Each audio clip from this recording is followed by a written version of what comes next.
My son and his wife went on a cruise, leaving me to babysit my 8-year-old grandson who had been mute since birth. As soon as the door clicked shut, he stopped rocking, looked me dead in the eye, and whispered in a perfect voice, "Grandma don't drink the tea Mom made for you," she plotted. My blood ran cold. "I'm glad to have you here. Follow my story until the end and comment the city you're watching from so I can see how far my story has reached. I never imagined that watching my 8-year-old grandson could turn my world upside down. At 66, I thought I'd experienced every surprise life could throw at me. I was wrong." The morning Dean and Neela left for their 7-day cruise, I felt that familiar mix of joy and exhaustion that comes with caring for Damien. My grandson had been diagnosed as nonverbal since birth, and while I loved him deeply, our time together was always filled with silent gestures, patient waiting, and the constant ache of wondering what thoughts lived behind his bright brown eyes. "Mom, you're sure you can handle him for a week?" Dean asked for the 3rd time as he loaded their suitcases into the car. His voice carried that tone I'd grown to recognize over the years. Love mixed with obligation, as if caring for his own mother was just another burden on his already full plate. "I've been caring for children since before you were born," I reminded him, adjusting my cardigan against the cool October morning. "Damon and I will be just fine." Nyla emerged from the house, her platinum blonde hair perfectly styled despite the early hour. She carried herself with that particular brand of confidence that comes from never having to doubt your place in the world. At 34, she had the kind of beauty that turned heads, and the kind of ambition that never seemed satisfied with what she had, Lucinda. "I've prepared some special tea for you," she said, her voice honeyed with false concern. "The chamomile blend you love so much. I made enough to last the whole week. Just add hot water to the packets I left on the counter." I nodded gratefully, though something in her smile didn't quite reach her eyes. "That's very thoughtful, dear." And remember, she continued, placing a manicured hand on my shoulder. "Damien's bedtime is exactly at 8:00. He gets very agitated if his routine is disrupted. The pediatrician said consistency is crucial for children with his condition." Damon stood beside me, his small hand clasped in mine. He wore his favorite dinosaur shirt and carried the worn, stuffed elephant he'd had since he was 2. To anyone watching, he appeared to be the picture of a special needs child, quiet, withdrawn, dependent on the adults around him for guidance and care. "Well, stick to his routine," I assured them. Though privately, I wondered how much of Damien's supposed need for rigid structure was real, and how much was just another way for Neela to maintain control, even from a distance. After more hugs and repeated instructions, Dean and Neela finally drove away their luxury sedan, disappearing around the corner toward the highway that would take them to the port. I stood on the front porch, waving until they were out of sight, Damien's hand still secure in mine. "Well, sweetheart," I said to him as we turned to go back inside, "it's just you and me for the next 7 days." He looked up at me with those intelligent eyes, and for a moment I could have sworn I saw something flicker there, a kind of awareness that seemed far beyond his supposed limitations. But then he was tugging me toward the house, eager to get to his toys, and I dismissed the feeling as wishful thinking. We spent the morning in the living room. I worked on my crossword puzzle while Damien arranged his action figures in elaborate patterns on the coffee table. The house felt different without Dean and Nyla's presence. Quieter, but somehow more peaceful. The tension that usually hung in the air like invisible smoke had dissipated, leaving behind only the comfortable silence of 2 people who genuinely enjoyed each other's company. Around 11:00, I decided to make myself some of the specialty Neela had prepared. The packets were lined up neatly on the kitchen counter, each one labeled with careful handwriting. For Lucinda Chamomile Comfort Blend. I appreciated the gesture, though it struck me as unusually thoughtful for Nyla, who typically showed more interest in appearances than in genuine care. I filled the kettle with water and set it on the stove, then opened one of the packets. The dried flowers and herbs smelled lovely. Chamomile, yes, but also something else I couldn't quite identify. Something with a slightly medicinal scent that seemed out of place in an herbal tea. As I waited for the water to boil, I heard Damien moving around in the living room. Usually he played quietly, lost in his own world. But today he seemed restless. I could hear him walking back and forth, the old wooden floorboards creaking under his small feet. The kettle began to whistle, and I poured the hot water over the tea packet, watching the liquid slowly change color. It was darker than I expected for chamomile tea, with an almost amber hue that seemed more intense than anything I'd seen before. I was reaching for the honey when I heard it, a sound so unexpected, so impossible, that I nearly dropped the ceramic mug. Grandma, don't drink that tea. The voice was small but clear, unmistakably real. I spun around to find Damien standing in the kitchen doorway, his brown eyes fixed on mine with an intensity that took my breath away.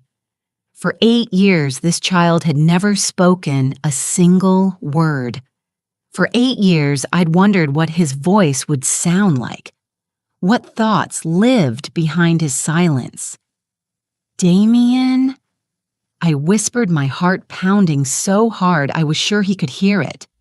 Did you speak? He stepped closer, his small hands clenched at his sides. Grandma, please don't drink the tea. Mom put something in it. Something bad. The mug slipped from my nerveless fingers, crashing to the kitchen floor in the explosion of ceramic shards and steaming liquid. The sound seemed to echo in the sudden silence, but I barely noticed. My mind was reeling, trying to process what I'd just heard. You can talk, I said, sinking into one of the kitchen chairs before my legs gave out entirely. All this time, you could talk. Damen nodded solemnly, moving to stand beside my chair. I'm sorry, Grandma. I wanted to tell you before, but I was scared. Mom said if I ever talked to anyone except when she said it was okay, something really bad would happen to you. What do you mean? I asked, though part of me was already beginning to understand. The pieces were falling into place in a way that made my stomach turn with dread. She makes me pretend, he said quietly, his voice trembling. When other people are around, especially doctors, I have to act like I can't understand things. But I hear everything, Grandma. I see everything. I reached out with shaking hands and pulled him close, feeling the warm weight of his small body against mine. 8 years of silence, of thinking my grandson lived in a world I couldn't reach. 8 years of watching Nyla play the role of devoted mother caring for a special needs child. 8 years of believing the medical reports, the therapy sessions, the endless consultations with specialists. What did she put in my tea? I managed to ask, though I wasn't sure I wanted to hear the answer. Damien pulled back to look at me, his face serious beyond his ears. Medicine. The kind that makes you sleepy and confused. She's been doing it for a long time, Grandma. That's why you've been feeling so tired and forgetful lately. The room seemed to tilt around me as the full implication of his words sank in. Neela had been drugging me slowly, systematically, deliberately, and she'd been using my own grandson as part of her deception, forcing him to maintain a lie that had shaped our entire family's understanding of who he was. How long have you known? I asked, my voice barely above a whisper. A long time, he said. I figured out how to read when I was 4, but I pretended I couldn't. I listen when Mom and Dad talk at night. They think I'm asleep, but I'm not. The courage it must have taken for this 8-year-old child to maintain such a pretense for years was staggering. To live in silence, to allow everyone to believe he was incapable of normal communication, all while understanding exactly what was happening around him. "Why are you telling me now?" I asked. "Because they're gone," he said simply. "And because I heard Mom talking on the phone yesterday, she said something about speeding things up while they were away. She made the tea packet stronger this time, Grandma. Much stronger." I looked at the mess on the floor where the mug had shattered, the dark liquid spreading across the white tiles like a stain of malevolent intent. If Damien hadn't spoken up, I would have drunk that tea without question. I would have trusted Nyla's false kindness just as I'd been trusting it for months. "We need to be very careful," I told him, my mind beginning to work through the implications. "If your mother finds out that you told me, she won't," Daman said with a confidence that surprised me. "I know how to pretend. I've been doing it my whole life. But now we can work together, Grandma. We can stop her." The determination in his young voice was both heartbreaking and inspiring. This child had been protecting himself and trying to protect me in the only way he could. Now, finally, we had a chance to protect each other. As I knelt to clean up the broken ceramic, my hands still trembling from shock and revelation, I realized that everything I thought I knew about my family had just crumbled along with that mug. The next 7 days weren't going to be a simple week of babysitting my grandson. They were going to be a fight for both our futures.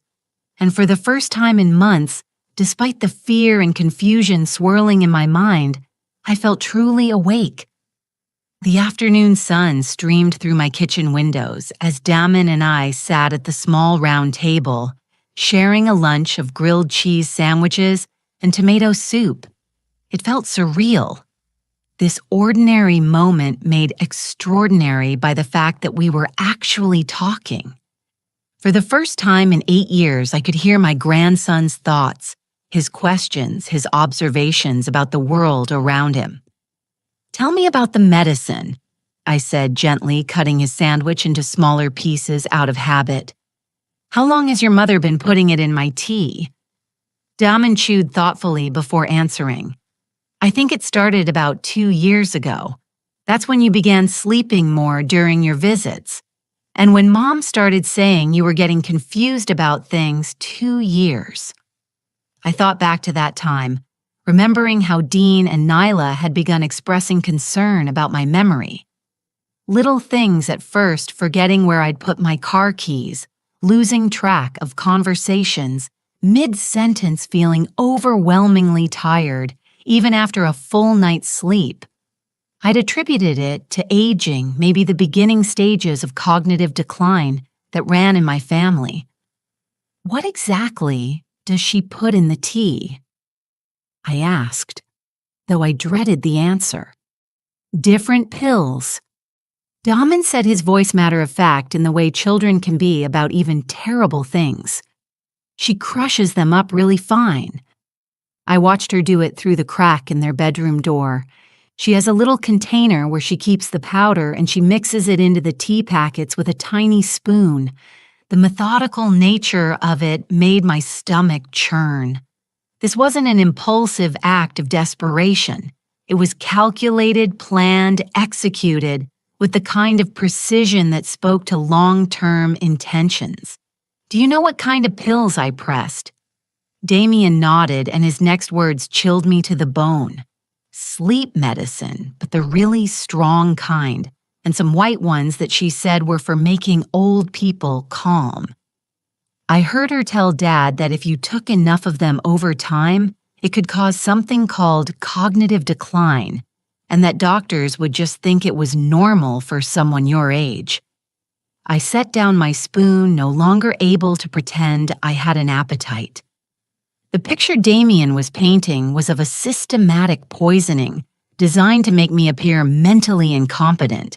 The implications were staggering, not just for my health, but for my independence, my legal capacity, my ability to make decisions about my own life. Your father, I said carefully.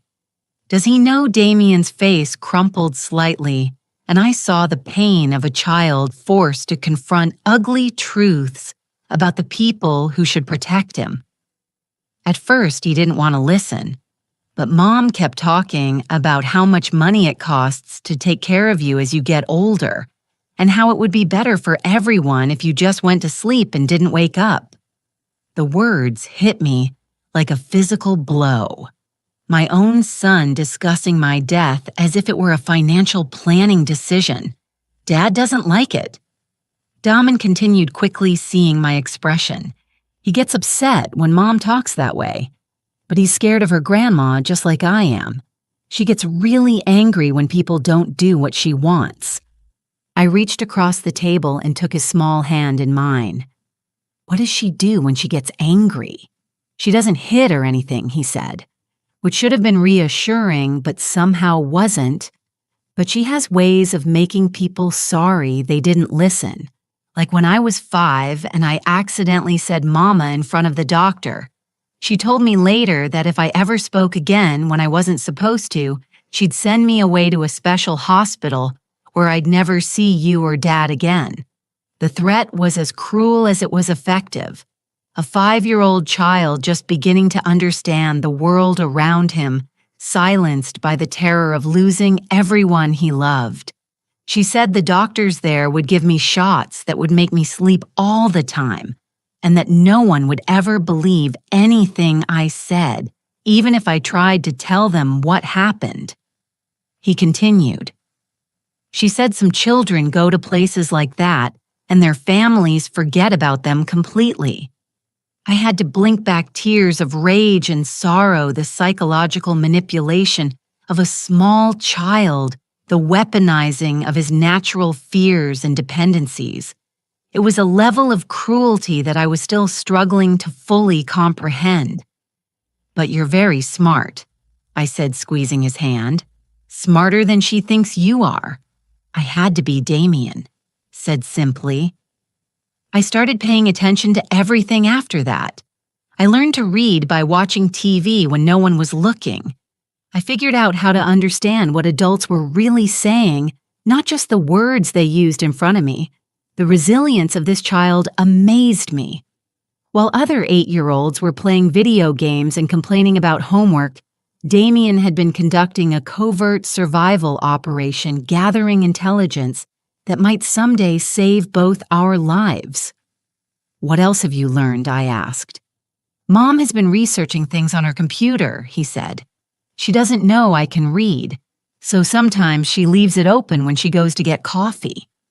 I've seen pages about something called elder abuse and how hard it is to prove, and lots of stuff about natural causes and expected decline in elderly patients.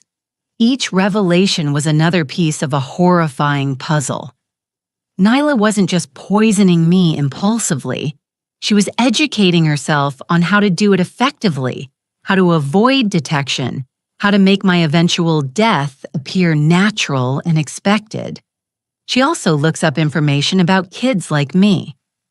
Damien continued, children with developmental disabilities, and how they make unreliable witnesses if anything bad ever happened.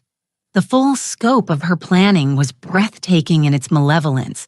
She wasn't just using Damien's forced silence to cover her tracks. She was researching how his supposed disability would protect her if he ever tried to expose her. There's something else, Damien said, his voice dropping to almost a whisper. She's been making the tea stronger each time. Yesterday, when she was packing the packets for this week, I heard her on the phone with someone. She said she was tired of waiting for nature to take its course, and that it was time to move the timeline up. My blood ran cold. if Neela was planning to accelerate whatever process she'd begun 2 years ago then this week, while she and Dean were safely on a cruise ship with hundreds of witnesses to their whereabouts might be intended as my last. Who was she talking to on the phone, I asked. I don't know, Damien said. But whoever it was, they were helping her plan. They talked about how much medicine would be enough and how to make sure there wouldn't be an investigation afterward. The scope of the conspiracy was expanding beyond just my daughter-in-law's greed. There was someone else involved, someone providing expertise or encouragement, or both. Damien. I said, choosing my words carefully. Do you understand what your mother is trying to do to me? He nodded solemnly. She wants you to die, Grandma. She thinks if you die, Dad will inherit your house and all your money, and then she'll be able to control it because Dad does whatever she tells him to, out of the mouths of babes. This 8-year-old child had grasped the essential truth that I'd been too trusting, too loving to see clearly. Nyla viewed me not as a person, not as family, but as an obstacle standing between her and a $450,000 house, plus my life savings. But here's what she doesn't know, I said, feeling a spark of defiant determination ignite in my chest. I'm not as easy to get rid of as she thinks. And now I have something she never counted on. What's that? Damien asked. I have you, I told him, and you're the smartest, bravest person I've ever met. A smile, the first genuine smile I'd seen from him in years, spread across his face. What are we going to do? I looked around my kitchen, this comfortable space that had always felt like the heart of my home. The afternoon light was beginning to fade, and soon it would be evening. Dean and Nyla were somewhere in the middle of the ocean, probably toasting their cleverness with champagne, while they waited for news that their problem had solved itself. We're going to be very careful, I said. We're going to document everything, and we're going to make sure that when this week is over, your mother faces the consequences of what she's tried to do to both of us. But how Damien asked. Adults never believe kids, especially kids like me, who aren't supposed to be able to talk. It was a valid concern. The very disability that Neela had forced upon him would make his testimony suspect, but I had an advantage she didn't know about. Leave that to me. I said, your job is to keep being exactly who you've been pretending to be when other people are around. Can you do that? I've been doing it for 8 years, he said with a confidence that broke my heart and filled me with pride simultaneously. As we finished our lunch, I began to formulate a plan. Neela had made one critical mistake. She'd underestimated both her victims. She saw me as a confused old woman, too adult to recognize what was happening to her. She saw Damien as a disabled child, too limited to understand or communicate the truth. She was wrong on both counts. And by the time Dean and Nyla returned from their cruise, I intended to have enough evidence to ensure that my grandson and I would never have to fear her again. The real question was whether we could gather that evidence before the concentrated doses of whatever she'd put in this week's tea packets accomplished what 2 years of gradual poisoning had failed to do. Time was running out, but for the first time in months, I wasn't facing that deadline alone. The second day without Dean and Neela brought a strange sense of clarity to my home.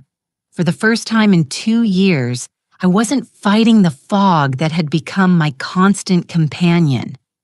My mind felt sharp alert in a way I'd almost forgotten was possible. The absence of Nyla's specialty was like emerging from underwater and finally being able to breathe. Daman and I had spent the evening before developing what we called our safety plan. During the day when neighbors might see us through windows, or visitors might stop by, he would return to his role as the silent, withdrawn child everyone expected.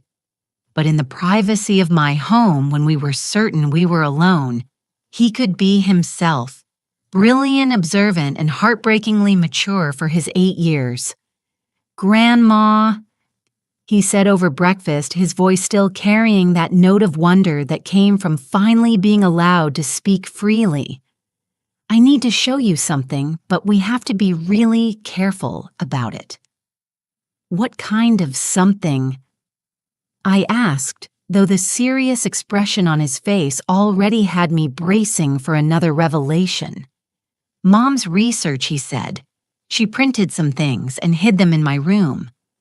She thought I couldn't read them, so she figured it was the safest place to keep them." We made our way upstairs to the small guest bedroom that served as Damon's space during our visits. It was decorated with cheerful dinosaur wallpaper that I'd put up when he was 4, thinking it might encourage him to be more communicative. Now, knowing what I knew, the bright creatures seemed to watch us with knowing eyes. Damon went to his dresser and carefully moved aside his folded clothes. Hidden underneath, wrapped in one of his old receiving blankets, was a manila folder. "She checks on this sometimes," he explained in a whisper, though we'd already confirmed the house was empty.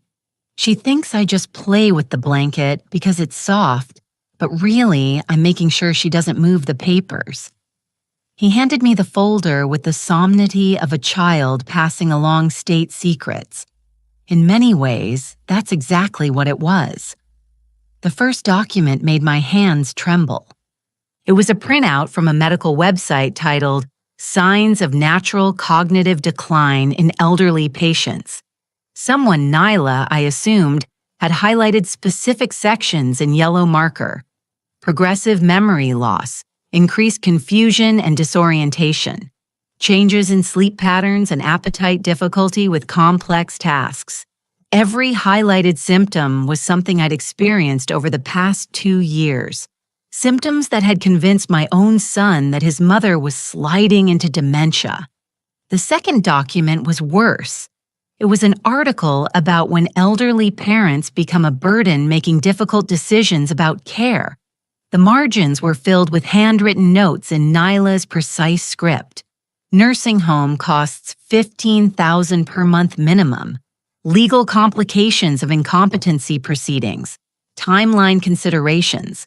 But it was the third document that made my blood run cold. Medication interactions in elderly patients, accidental overdoses and their prevention, read the title. This article had been annotated more heavily than the others. Passages about how certain combinations of sleep aids and anti-anxiety medications could cause respiratory depression in older adults were underlined multiple times. There were calculations in the margins, dosages, timing, intervals, notes about how to space administration to avoid immediate detection. "Damien," I said, my voice barely steady. "Where did your mother get these medications?" "Different places," he said, settling beside me on the small bed. "Some she got from doctors by saying she was having trouble sleeping. Some she ordered online using fake names, and some he hesitated, and I could see he was struggling with something particularly difficult to share. Some she got from Mrs. Henderson next door." He finished in a rush.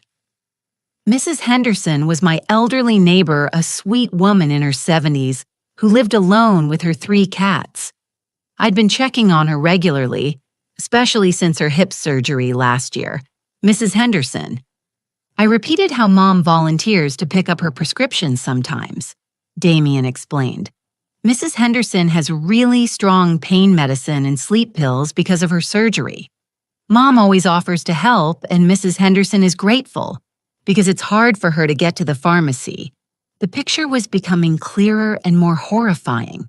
Nyla had been systematically collecting medications from multiple sources, building an arsenal of drugs that could be combined in ways that would appear accidental to anyone who didn't know to look for a pattern. "There's more," Damien said quietly. He reached into the folder and pulled out a handwritten list. She's been keeping track. The list was titled LM Progress Notes in Nyla's careful handwriting. LM, my initials, Lucinda Morrison. Below the header were dates spanning the past 2 years each, with brief notations. March 15th first dose administered no immediate reaction. Appears tired but attributes to normal aging. April 2nd increased dosage slightly. Subject reported feeling foggy but did not express suspicion. June 10th, noticeable improvement in compliance. Subject more confused, easier to manipulate. September 3rd, breakthrough episode. Subject became temporarily lucid and questioned memory issues. Decreased dose for 1 week to avoid suspicion. The clinical detachment of the language was almost worse than the content. Nyla had been treating my gradual poisoning like a scientific experiment, carefully documenting my decline with the same attention to detail she might give to a recipe or a budget. The most recent entries were the most chilling. October 1st. Timeline acceleration necessary. Financial pressures increasing. Subject must be eliminated before next quarterly financial review. October 10th. Prepared concentrated doses for cruise week. Calculated amounts should be sufficient for permanent resolution within 48 to 72 hours of administration. I set the papers down with shaking hands. Nyla hadn't just been slowly poisoning me. She'd been planning a specific timeline for my death, and that timeline placed it squarely during the week she and Dean would be on their cruise establishing perfect alibis while I supposedly succumbed to natural causes in my own home. Grandma Damon's voice was small and worried. "Are you okay?" I looked at this remarkable child who'd been protecting both of us in the only way he could, maintaining his silence to keep us safe while gathering evidence that might save our lives.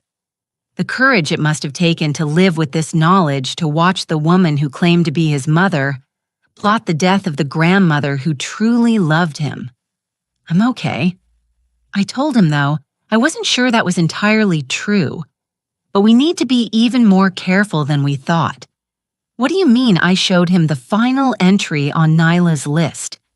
His face went pale as he read the words about permanent resolution. "She's not planning to wait for the medicine to work slowly," I explained gently. "She's planning to give me enough this week to make sure I don't wake up at all."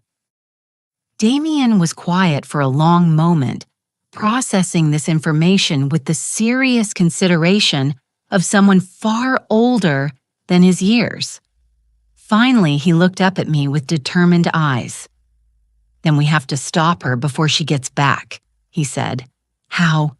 "We document everything," he said, echoing my words from the day before. "But not just the papers. We need proof that I can really talk, proof that she's been lying about me, and proof about the medicine." He was right. The documents were damning, but they could potentially be dismissed as circumstantial evidence. What we needed was irrefutable proof of Nyla's intentions and methods. "I have an idea," I said slowly. "A plan beginning to form in my mind. But it's going to require you to be very brave." "I've been brave my whole life, Grandma," he said simply. "I can keep being brave a little longer."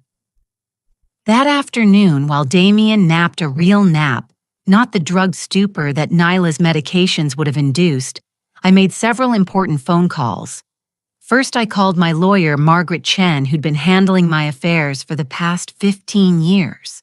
Lucinda Margaret's warm voice came through clearly. "How wonderful to hear from you. How are you feeling? Dean mentioned you'd been having some memory issues." The fact that Dean had been discussing my supposed cognitive decline with my lawyer was another piece of the puzzle falling into place. Had he been laying groundwork for some kind of incompetency proceeding? "Actually, Margaret, I'm feeling better than I have in months," I said. But I need to ask you about something important. Hypothetically, if someone were systematically giving an elderly person medications without their knowledge, what kind of evidence would be needed to prove it? There was a pause on the other end of the line. Lucinda, is there something specific you're concerned about? Potentially, I said I'd rather not go into details over the phone, but I may need your help very soon.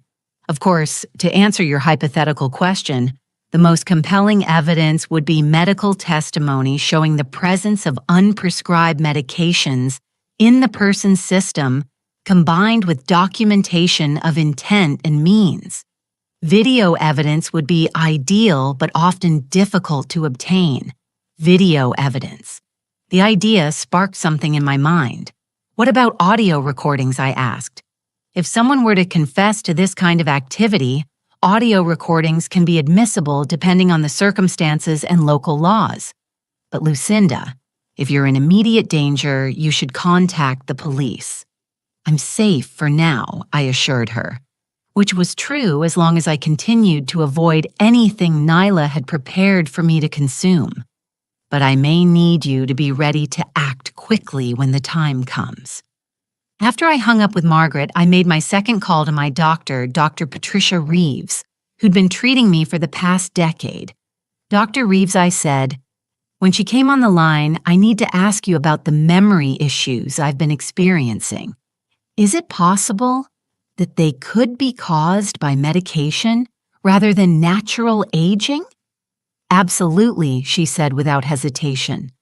Drug interactions, particularly in older patients, can cause symptoms that closely mimic dementia. Have you been taking any new medications? Even over-the-counter supplements can sometimes cause problems. That's what I'm trying to figure out, I said. If I wanted to test for the presence of medications I hadn't knowingly taken, what would that involve? A comprehensive blood panel and UR analysis could detect most common medications, she explained. Though some substances metabolize quickly, so timing is important. Lucinda, this sounds serious. Are you concerned that someone might be giving you medication without your knowledge? It's possible, I admitted. Would you be able to run those tests if I came in tomorrow? Of course, I'll have my nurse set up an appointment for first thing in the morning. As I hung up the phone, I felt the first stirring of hope I'd experienced in months. We had documentation of Nyla's plans. We would soon have medical evidence of her actions. And now, thanks to an idea that was still forming, we might be able to get the audio confession that would tie everything together. But first, we needed to set a trap. And for that trap to work, Nyla would have to believe that her plan was proceeding exactly as she'd intended. When Damien woke up from his nap, I explained what we were going to do. His eyes widened as he understood the implications, but he nodded with the same determined courage he'd shown throughout this ordeal. She's going to call tonight to check on things, he said. She always does on the second day. Perfect. I said, though the word felt strange considering what we were planning. When she calls, we're going to give her exactly what she expects to hear. As evening approached, I felt the weight of what we were attempting. We were about to enter the most dangerous phase of our plan, convincing Nyla that her scheme was working while gathering evidence that would eventually destroy her. The phone rang at exactly 8:00, just as Damien had predicted. As I reached for the receiver, I caught sight of my reflection in the hallway mirror. For the first time in 2 years, my eyes looked clear and focused. Neela was about to discover that her victim was much more awake than she'd planned. Hello, Lucinda. Nyla's voice came through the phone with that perfectly modulated tone of concern she'd mastered over the years. How are you and Damien getting along? I had positioned myself at the kitchen table where I could see Damien in the living room. He was playing quietly with his action figures, but I knew he was listening to every word. We'd rehearsed this conversation, and now it was time for both of us to give the performance of our lives. "Oh, hello, dear," I said, deliberately letting my voice sound tired and slightly confused. We're doing fine, I think, though I have to admit I've been feeling quite tired more than usual." "Oh, no," Nyla said, and I could hear the barely contained satisfaction beneath her false sympathy. "Have you been drinking the tea I prepared for you? It should help with that." Yes, I have." I lied smoothly. "It tastes a bit stronger than usual, but you always know what's best." There was a pause, and I could practically hear Nyla calculating in her head. If I'd been drinking the concentrated tea packets she'd prepared, I should be showing signs of serious impairment by now. "How has your appetite been?" she asked, and I recognized the question as a way of assessing whether the medications were affecting me as expected. Not very good, I admitted, which was actually true. The stress of discovering the truth about her plans had definitely affected my eating. I've been feeling rather nauseous and sometimes confused about what time it is. "That's completely normal at your age," Lucinda Nyla said, and I had to grip the phone tighter to keep from responding to the condescending tone. "Have you been taking your regular medications as well?" This was a trap. If I said yes, she'd know that the combination of her doctored tea and my legitimate prescriptions should be creating dangerous interactions.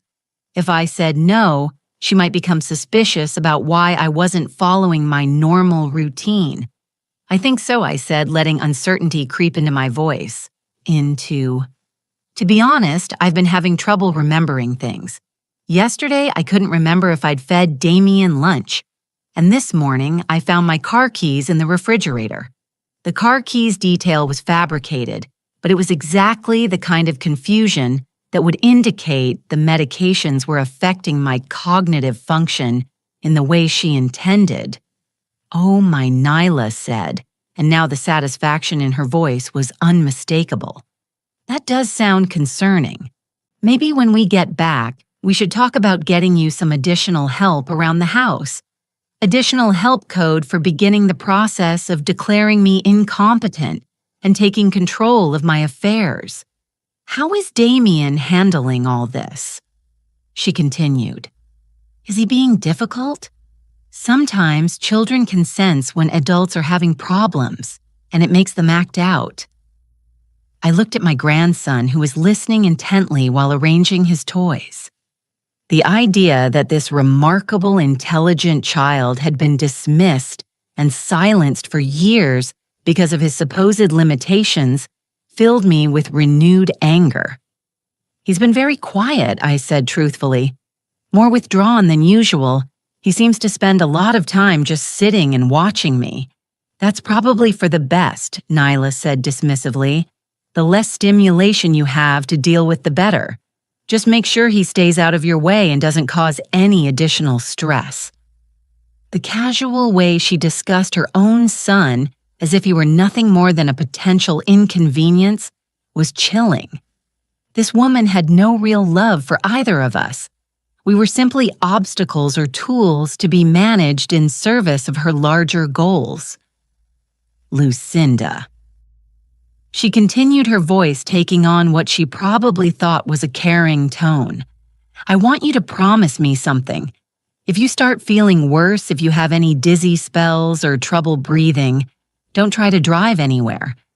Just rest, okay?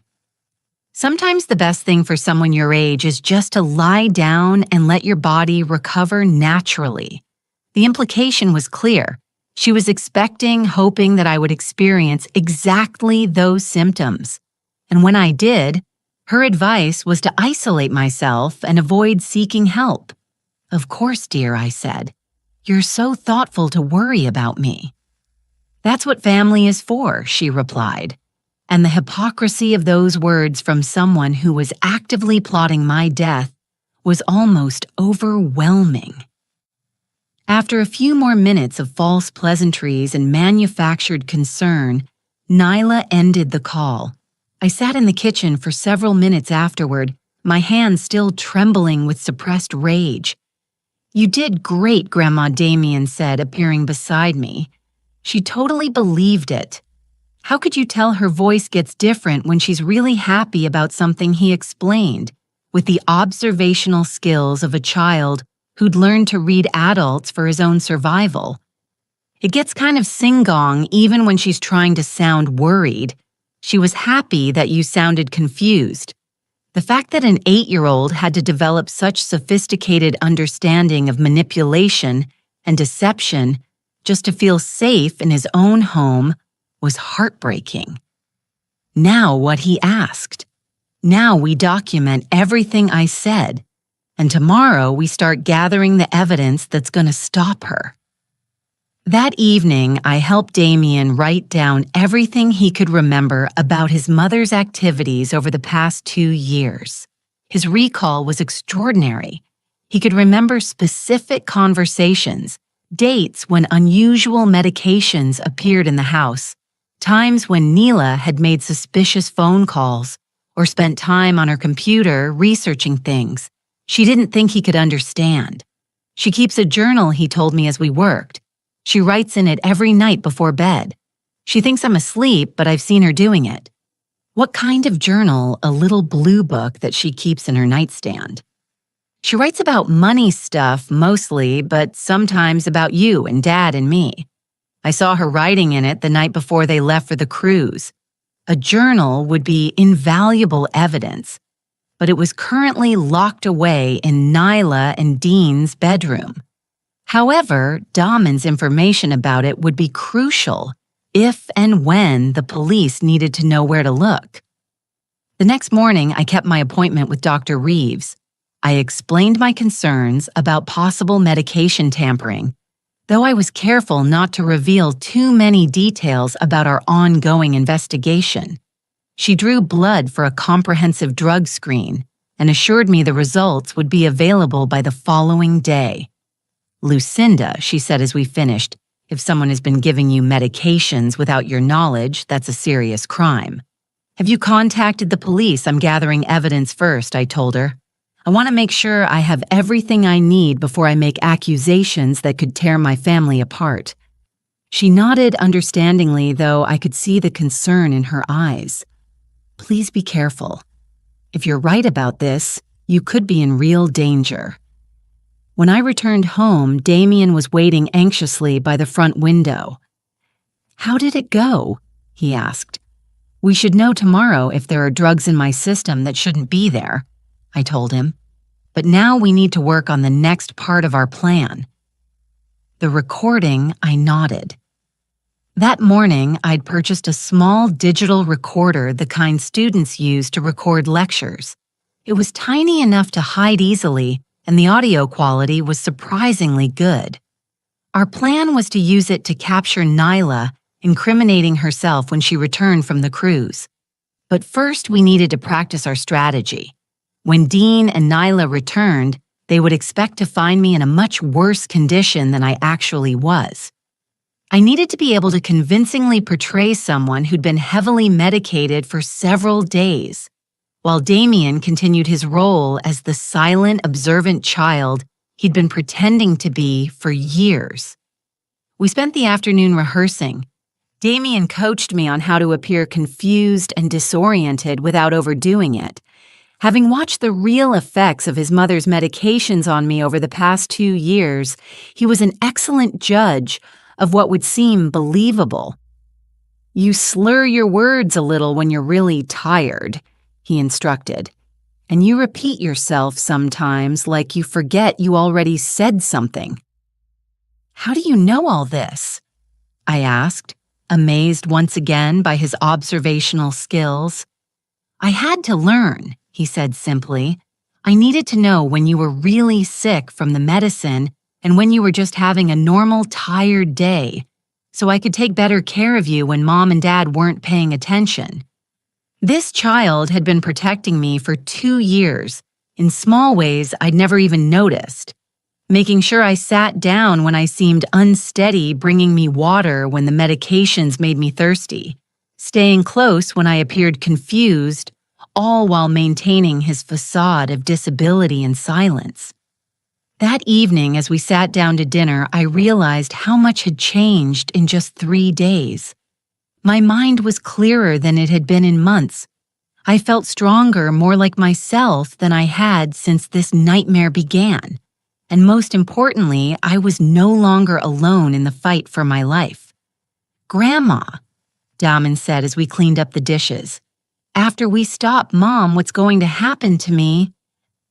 It was the question I'd been dreading because the answer was complicated. If Nyla was arrested and Dean was found complicit in her plans, Damien would need a new guardian. The thought of this remarkable child being placed in the foster care system was unbearable. But legally, I wasn't sure what options we would have. "I don't know exactly," I told him honestly, "but I promise you this. Whatever happens, I will never let you be hurt again, and I will never let anyone force you to be silent again." He nodded solemnly, and I could see that he understood the uncertainty we were facing. But there was also trust in his eyes. Trust that we would figure it out together. 2 more days, he said quietly. 2 more days until Dean and Nyla returned from their cruise, expecting to find a very different situation than what would actually be waiting for them. 2 more days to finalize our preparations and steel ourselves for what might be the most important confrontation of our lives. As I tucked Damien into bed that night, he looked up at me with those intelligent brown eyes that had been watching and learning and protecting for far too long. "Grandma," he whispered, "I'm not scared anymore." "Why not?" I asked. "Because now you know the truth," he said. "And the truth is stronger than anything Mom can do." I kissed his forehead and turned off the light, hoping with all my heart that he was right. Tomorrow would bring the test results that would either confirm or disprove our suspicions about the poisoning, and the day after that would bring the confrontation that would determine both our futures. But tonight, for the first time in 2 years, I felt like we might actually win.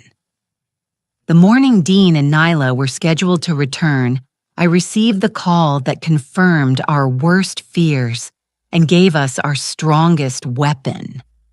Lucinda Dr. Reeves's voice was grave over the phone. "The blood work results are back and I need you to come in immediately. Better yet, I think we should involve the police." "What did you find?" I asked, though I already knew the answer would be damning. "Your system shows dangerous levels of multiple medications that aren't on your prescription list," she said. "Lorazepam diphenhydramine and something called Zulpadam, all in concentrations that could cause serious cognitive impairment or worse. Lucinda, someone has been systematically poisoning you." The clinical confirmation of what Damien and I had discovered sent a chill through me, but it also filled me with a fierce sense of vindication. We weren't crazy. We weren't paranoid.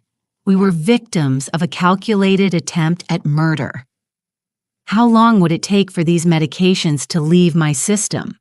I asked.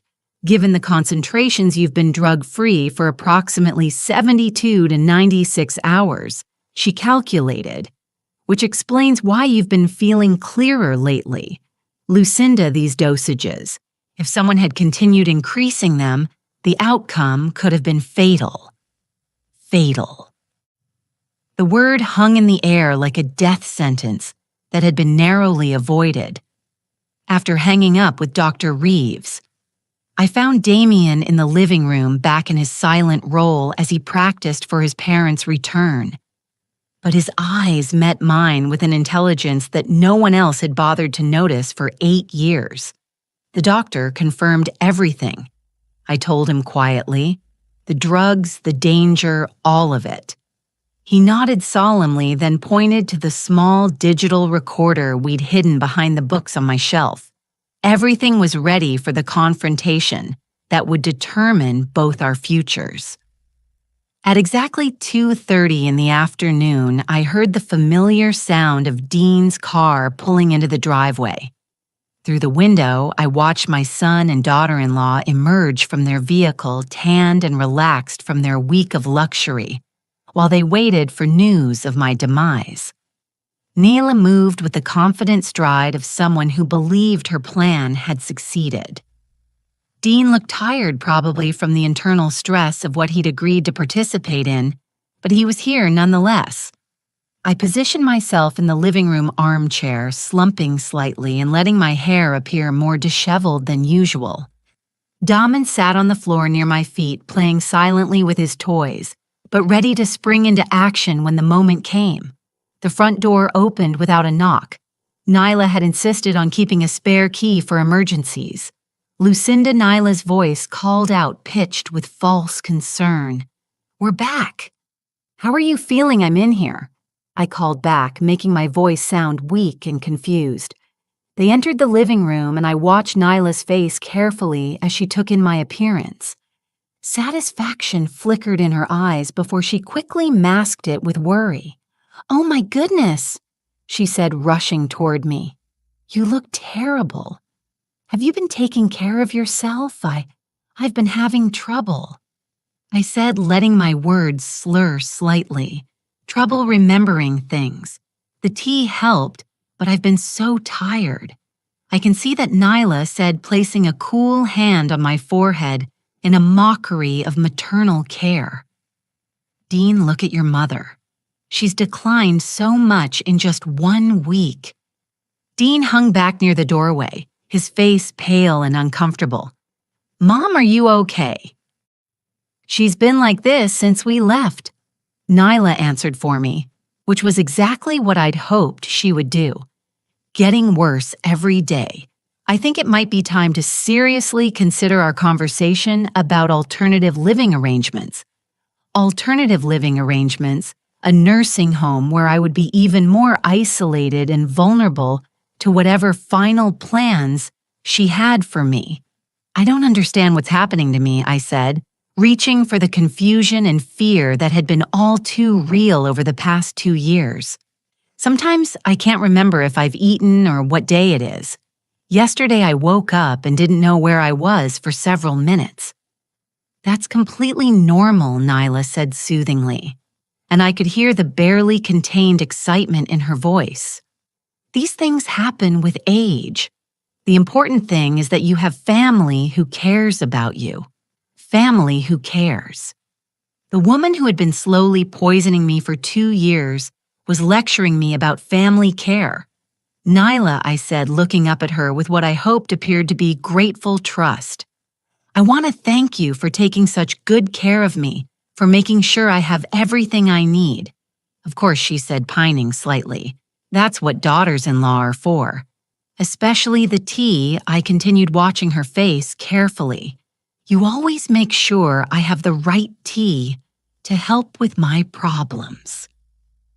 Something shifted in her expression, a sharpening of attention that told me she was calculating dosages and timelines in her head. "Have you been drinking all of it?" she asked. "The packets I prepared are stronger than usual. They should help with the sleep issues you've been having." "Oh, yes," I assured her. "I've been very careful to drink it exactly as you instructed. Every morning and every evening, just like you said." The lie came easily now. "I was fighting for both our lives, and there was no room for moral qualms about deception," good Nyla said, and the satisfaction in her voice was unmistakable. Consistency is so important with medical issues. Medical issues. She was still maintaining the fiction that she was helping rather than harming me. Dean finally approached, sitting heavily in the chair across from me. "Mom, have you talked to Dr. Reeves lately? Maybe we should schedule an appointment to discuss these memory problems." "Actually," Nyla interjected quickly, "I think Lucinda might be beyond what Dr. Reeves can help with at this point. We might need to consult with a specialist, someone who deals with more serious cognitive decline." a specialist who would be primed to see exactly what Nyla wanted them to see. An elderly woman whose mental faculties had deteriorated to the point where she needed intensive care. "I don't want to be a burden," I said, letting my voice break slightly.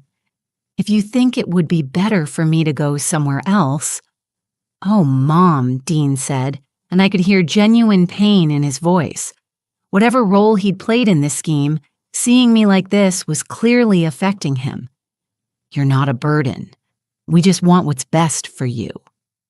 "What's best," Nyla agreed, "is professional care from people who understand these conditions." This was the moment I'd been waiting for. Nyla was comfortable now, confident that her plan had succeeded and eager to move into the next phase. It was time to spring our trap. "Damien," I said softly, reaching down to touch my grandson's shoulder, "could you get Grandma a glass of water? I feel a little dizzy."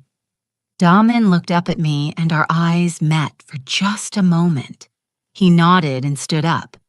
But instead of heading toward the kitchen, he moved to the bookshelf where our digital recorder was hidden. "What's he doing?" Nyla asked, distracted by the unexpected behavior. "Damien, the kitchen is that way." Damien ignored her reaching behind the books and retrieving the small device.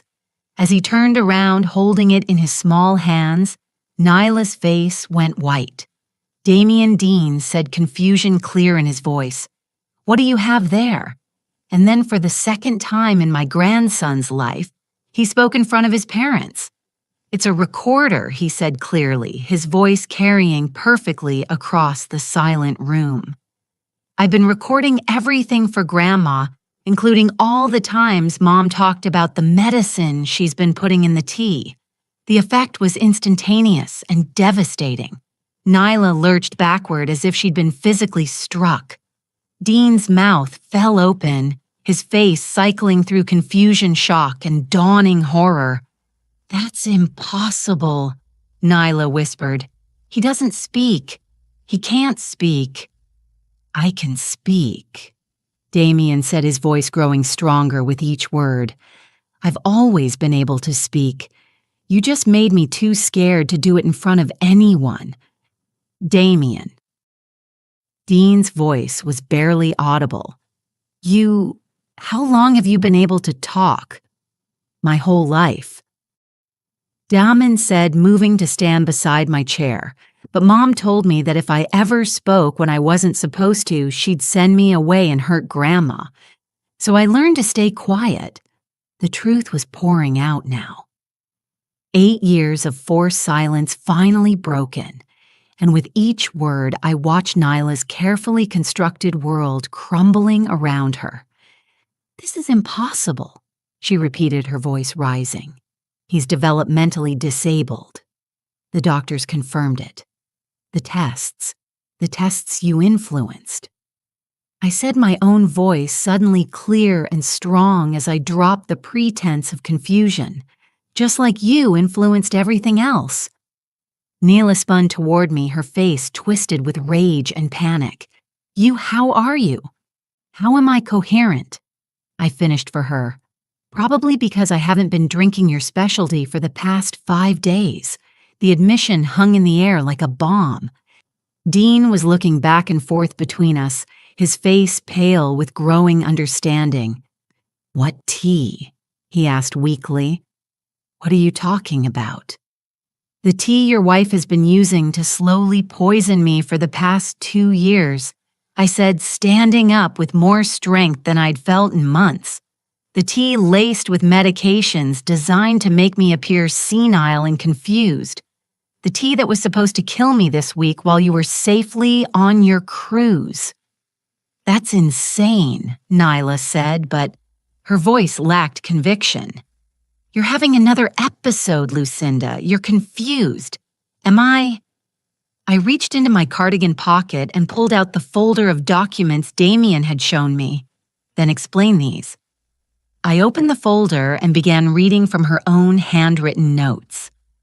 October 10th prepared concentrated doses for cruise week. Calculated amounts should be sufficient for permanent resolution within 48 to 72 hours of administration. The color drained from Nyla's face as she recognized her own words. Dean looked like he was going to be sick. Permanent resolution, Nyla. I continued. Is that what you call murdering your husband's mother? She started, then stopped realizing that anything she said could only make things worse. And Damien, I said, placing my hand on my grandson's shoulder, has been protecting both of us the only way he could. By staying silent and watching, by gathering evidence, by being brave enough to finally speak when it mattered most, Dean was staring at his son with a mixture of wonder and horror. Damien, is this true? Has your mother been... She's been hurting Grandma for a long time, Damien said simply, and she made me promise to never tell anyone I could talk, or she'd make you send me away forever. The manipulation, the psychological abuse, the systematic destruction of a family through fear and deception. It was all out in the open now. And Nyla, faced with the collapse of her schemes, was beginning to show her true nature. You have no proof, she said, but her voice was shaking. A confused old woman and a mentally disabled child. No one will believe you. Actually, I said, reaching for my phone. I think Dr. Reeves will be very interested in these blood test results, showing dangerous levels of medications I never took. And Detective Morrison will be fascinated by your research notes about accidental overdoses in elderly patients. As I dialed the numbers I'd already programmed into my phone, Nyla made a last desperate play. She lunged toward Damien, probably hoping to intimidate him back into silence. She never reached him. 8 years of pent-up protective fury gave me strength I didn't know I possessed. I stepped between them, and for the first time in this entire nightmare, I let my anger show. Don't you dare touch him, I said, my voice carrying an authority that stopped her cold. You've terrorized this child long enough. The sirens were already audible in the distance. Justice was finally coming to my house. 9 months later, I stood in the kitchen of my home, watching Damien help me roll out dough for chocolate chip cookies. The afternoon sun streamed through windows that no longer felt like barriers against threats, but simply openings to let in light and warmth. Can I add the vanilla now, Grandma? Daman asked, his voice carrying the natural curiosity and joy of a child who no longer had to hide his intelligence. Of course, sweetheart, I said, marveling as I did every day at the simple pleasure of having real conversations with my grandson. The legal proceedings had been swift once the evidence was presented. Dr. Reeves's blood tests, combined with Nyla's own documented research and planning notes, had built an airtight case for attempted murder. The recording Damon and I had made during that final confrontation had captured Nyla essentially confessing to her crimes. But perhaps most damaging of all had been Damien's testimony. When child psychologists evaluated him and confirmed that he was not only capable of normal communication, but was exceptionally intelligent, it destroyed every foundation of Nyla's defense. She had been revealed as someone who had forced her own child into years of unnecessary silence, while simultaneously plotting the murder of an elderly family member. The judge had shown no mercy. Nyla was sentenced to 15 years in prison for attempted murder, elder abuse, and child endangerment. The fact that she had been systematically poisoning me while presenting herself as my caregiver had particularly outraged the court. Dean's fate had been more complicated. The prosecution had initially considered charging him as an accessory, but his cooperation with the investigation and his genuine remorse had ultimately led to a plea agreement. He received 5 years probation and was required to undergo psychological counseling to address his failure to protect both his mother and his son from his wife's abuse. More importantly, for our family's future, Dean had voluntarily relinquished custody of Damien to me. He recognized that his passivity had enabled years of psychological torture for his child, and he wanted what was best for Damien's recovery and development.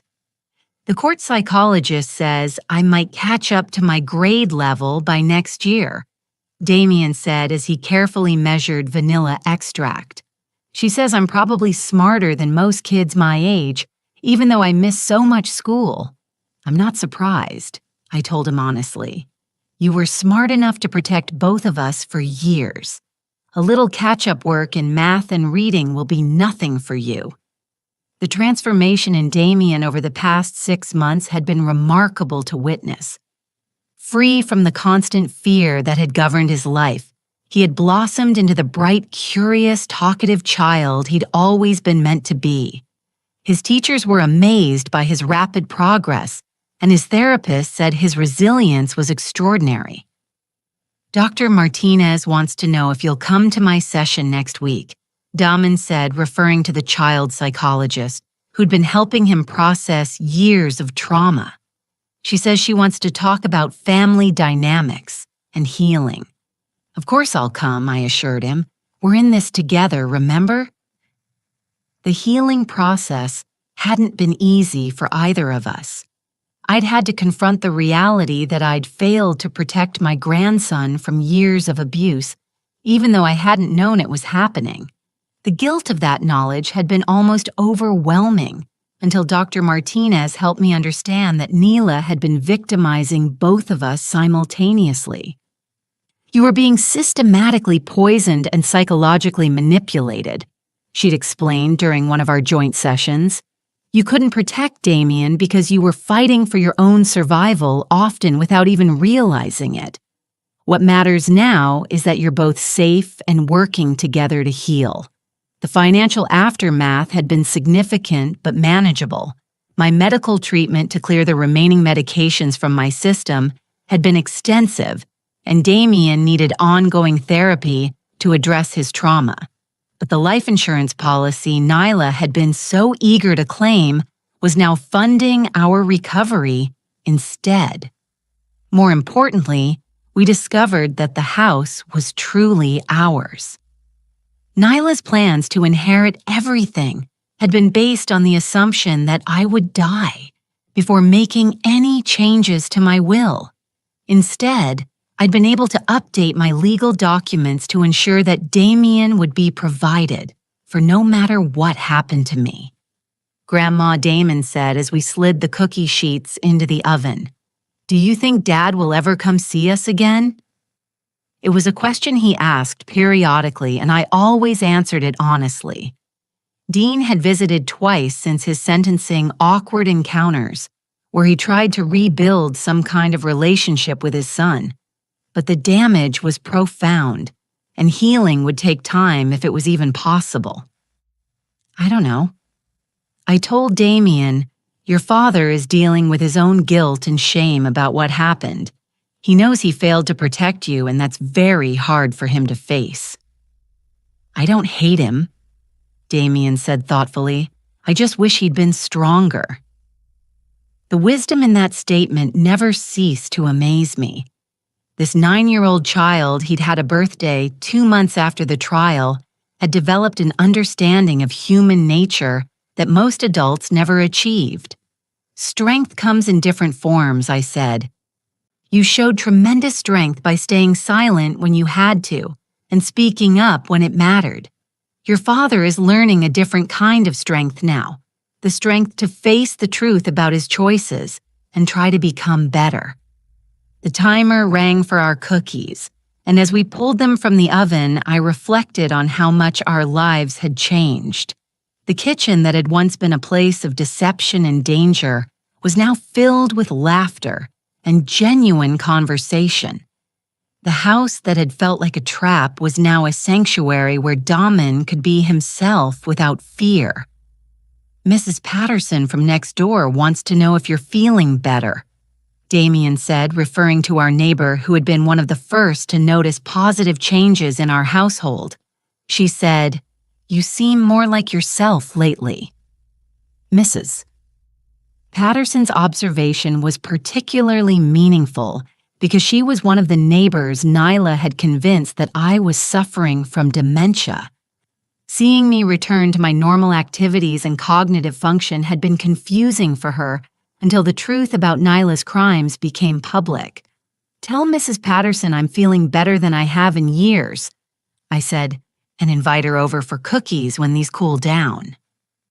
As we cleaned up our baking mess, I thought about the conversation I'd had with Margaret Chen, my lawyer, the week before.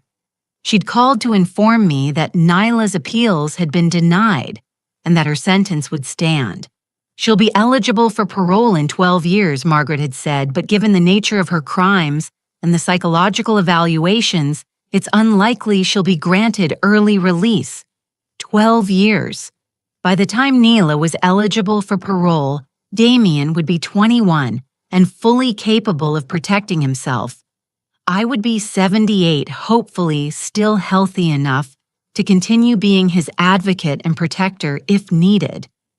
"Do you ever think about her?" Damien asked, suddenly as if he'd been reading my thoughts. Sometimes I admitted. "Do you? Not as much as I used to," he said. "Dr. Martinez says that's normal. She says when someone hurts you for a long time, it takes a while to stop expecting them to hurt you again. The resilience of children never ceased to amaze me. But I knew that Damon's recovery was ongoing. There were still nights when he had nightmares about being sent away, still moments when he flinched if someone spoke too sharply. But every day he grew stronger and more confident in his safety." "What do you want to be when you grow up?" I asked a question I'd never been able to ask him before.